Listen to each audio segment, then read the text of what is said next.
Dr. Rice, sugar-free rice, la la la la la la la. Dr. Rice, diabetic rice ని తినండి. మేము రైతులము పంట పండించుకొని కష్టం చేసి బతికేటోళ్ళం.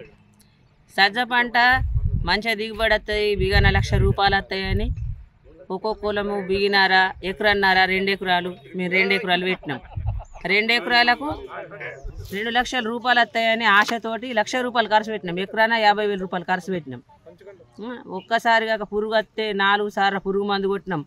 పురుగు చావకుంటే తవుడు బెల్లంలో కలిపి సుఖ చల్లి 50,000 రూపాయలు ఖర్చు పెట్టినాం. 1,00,000 రూపాయలు వస్తాయని ఇప్పుడు నోటికి వచ్చినాక నోటికాడ ముద్ద భగవంతుడు దూరం చేసిండు.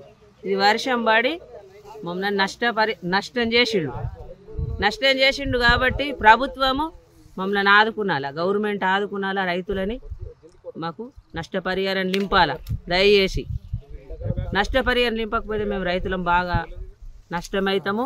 అవసరం అనుకుంటే మేము ధర్నా కూడా చేస్తాం, రోడ్డు మీదకి కూడా పోతాం.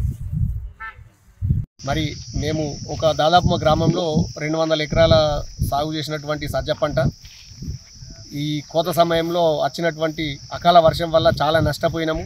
దాదాపు 100 ఎకరాల పైన ఉంటుంది. మరి మా గ్రామంలో ఒక్కొక్క రైతు 1,00,000 రూపాయల చొప్పున నష్టపోయాడు. పెట్టుబడి 50 రూపాయలు పెట్టాము. మరి దీంతో మేము చాలా నష్టపోయినాం. సజ్జ రైతుల్ని మన తెలంగాణ ప్రభుత్వం ఆదుకోవాలా, ఇది మా యొక్క డిమాండ్. మరియు త్వరగా స్పందించకుంటే రైతులు ధర్నా చేసే ఉద్దేశం కూడా ఉంది. కాబట్టి ఈ అకాల వర్షంకు నష్టపోయిన సజ్జ రైతుల్ని ఆదుకోవాలని మేము ఈ గవర్నమెంట్కు డిమాండ్ చేస్తున్నాం. సజ్జ పంట 200 ఎకరాల్లో సాగు చేయడం జరిగింది వాలూరు గ్రామం లోపల.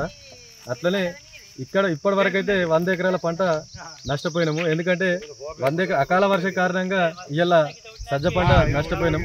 100 ఎకరాల వరకు కటింగ్ అయింది, 100 ఎకరాల వరకు ఇంకా కటింగ్ దశలో ఉన్నది. ఇవన్నీ కూడా అకాల వర్షం కారణంగా ఇట్లా మొలక వచ్చిందన్న, మొలక దశలో ఇదైనాయి.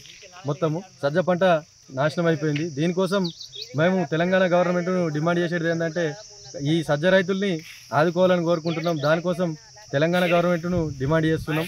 ఈ సజ్జ రైతుల్ని ఆదుకోవాలని కోరుకుంటున్నాం. మరిన్ని వీడియోస్ కోసం ఛానల్ ని సబ్స్క్రైబ్ చేయండి. లేటెస్ట్ అప్డేట్స్ కోసం వాట్సాప్ ఛానల్ ని ఫాలో అవ్వండి. ఆ లింక్ డిస్క్రిప్షన్ లో ఉంది.